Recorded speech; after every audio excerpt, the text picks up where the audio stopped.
دايرين لاباس عليكم؟ كلشي بخير. يوم جديد، وصفه جديده، فيديو جديد ان شاء الله. اليوم جبت لكم واحد الوصفه هي مكونه من جوج وصفات غنديروها ان شاء الله. شنو فيها الزنجلان اللي كنا تكلمنا عليه. كنا تكلمنا على زيت الزنجلان. دابا غادي نتكلموا على الزقمونه ديال الزنجلان. هي هاد الزقمونه شنو هي؟ كنعرفوا اغلبيه تعرفوا الناس الزقمونه ديال الاركان، ولكن هذه الزقمونه ديال الزنجلان كيفاش كنوجدوها؟ هذه راه نقيه، راه واخا تستعملوها حتى في سليلو ولا مزيانه الماكله عادي، ما تخافوا منها حتى حاجه. شديت الزنجلان ها هو ونقيتو في الدار وديتو، المهم طحنتو، خرجت منه الزيت، وملي لقيتها فاش الماكينه كتخرج لكم الزيت كطيح هذيك الزقمونه هذه، كتشدوها وتخليوها تحتفظوا عليها. راه فيها منافع كثيره. كتعرفوا بان زيت الزنجلان فيه هو ماده طبيعيه، فيه مواد طبيعيه، فيها الاحماض الامينيه ومزيانه للفروه، وكذلك فيه لي فيتامين بزاف للذات ديالنا. فيه فيتامين او، فيه فيتامين ا، فيه فيتامين بي، فيه فيتامين دي، فيه منافع كثيره قلت لكم مزيان. فيه ديك ماده النيكل تكلمت لكم عليها، مزيانه للبقع اللي كتكون هنايا في البشره. تيخدم هو بالليل، سورتو بالليل، الا درتوه بالليل راه مزيان لكم الكلف. كنت تكلمت لكم على الكلف والبقع السوداء. اليوم غادي نديرو بحال داك ماساج لو كور في الحمام، كديروه في الحمام. شنو كديروا؟ وعندنا وصفه اخرى ديال الكيراتين ديال الشعر. المهم نبدا لكم في الاول. قلت لكم شديت الزنجلان نقيتو باش ما يكونش فيه داك الحجر، وهذا حتى الا بغيت تستعملوه في سليلو كتستعملوه ماشي مشكل. شديت دابا هاد نحيد هذا بدا الزنجلان. شديت هاد الزكمونه هادي. اشنو درت ليها؟ لان فاش كتجيبوها كتكون فازقه شي شويه، داك الزيت البقايا الزيت وتلقاو فيها حتى الزنجلان صغير.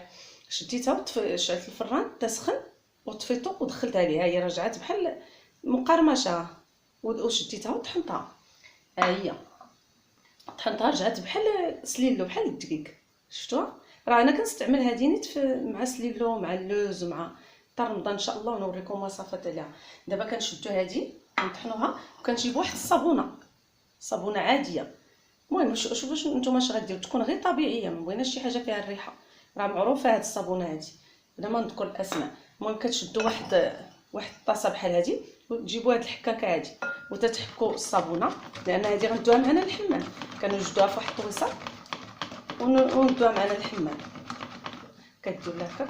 المهم نديرها شويه كميه.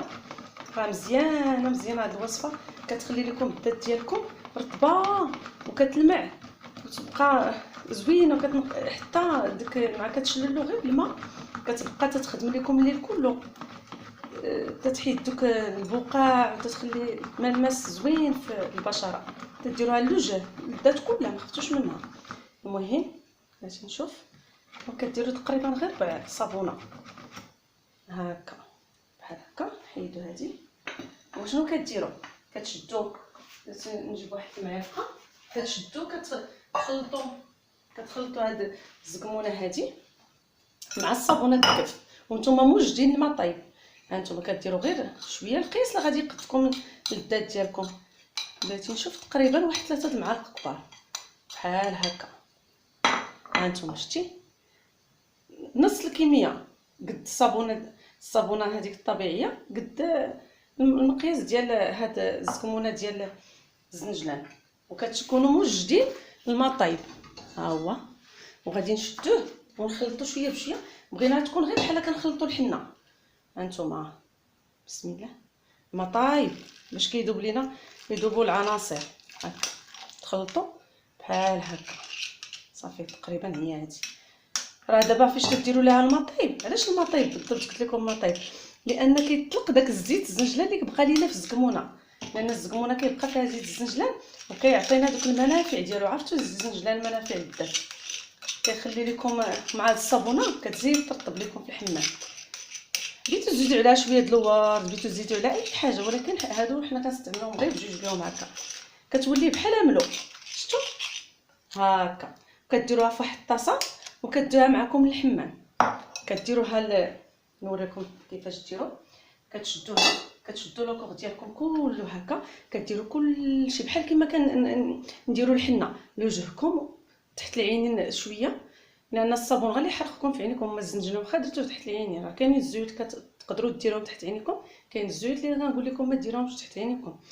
كديروا لوكور ديالكم كله وكتجلسوا ساليتو غسيتو ساليتو كلشي، وكديروا هاد الخلطه هادي راه زوينه بزاف بزاف. كتسبقوا الحنه قبل لوكور ديالكم، تحكوا ملي تساليو كديروا هادي، عوض ديروا الصابون كديروا هادي. وندوزوا للوصفه الثانيه. الوصفه الثانيه انا راه وجدتها. هادي خديت نفس الكميه تقريبا 3 المعالق كبار ديال هاد الزقمونه مطحونه. وشنو درت ليها؟ كبيت عليها غير الماء طايب، راه شي تقريبا ربع ساعه وانا كبه عليها الماء طايب. كتشوفوا هذا الشيء اللي بيض في الفوق، هذا اللي طلع هنا، هذا هو الزيت الزنجلان. وهذيك المنافع ديال ديك الزقمونه اللي بقات، شتي ها هي طلعت لينا دابا. راه براد الماء، راه كبيتو عليه طيب. ما بغيتش الفيديو يكون طويل. كتشدوا هذه وتكبوا عليها الماء طيب، ساهله هذه. دابا غادي نصفيوها. ملي غادي نصفيوها غتعطينا داك الكيراتين اللي غنخدموا للشعر. هانتوما دابا غادي نصفيها قدامكم هكا.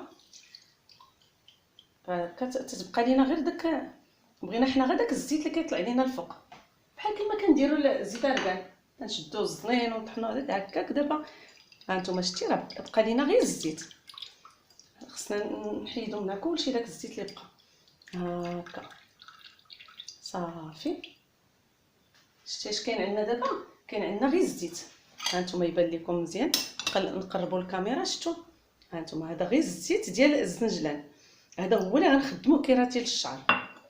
غادي نشدو الطريقه، كنشدو شعرنا بحال هكا من الجذور بحال هكا. البنيات اللي شعرهم محرش شويه كتشدوه بحال هكا، كتشدوه هكا وكتشدوا هاد ما كتخلطوا مع حتى حاجه، راه فيها زيت السنجلان وداك البقايا اللي كتبقى في تاع ديك الزقمونه السنجلان. كديروا بحال هكا وكتبقاو ديروا الشعر هكا، كتجبدوه.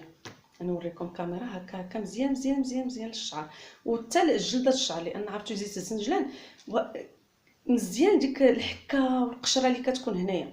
وتديروا ماساج ملي كتساليو، كتهزوا هادي وتطليو كلشي الشعر ديالكم بحال هكا مزيان. وملي كتساليو كتبقاو ديروا ديك الحركات الدائريه اللي كنقول لكم باش كتحلوا المسام وكتدخل لينا منافع زيت الزنجلان للشعر.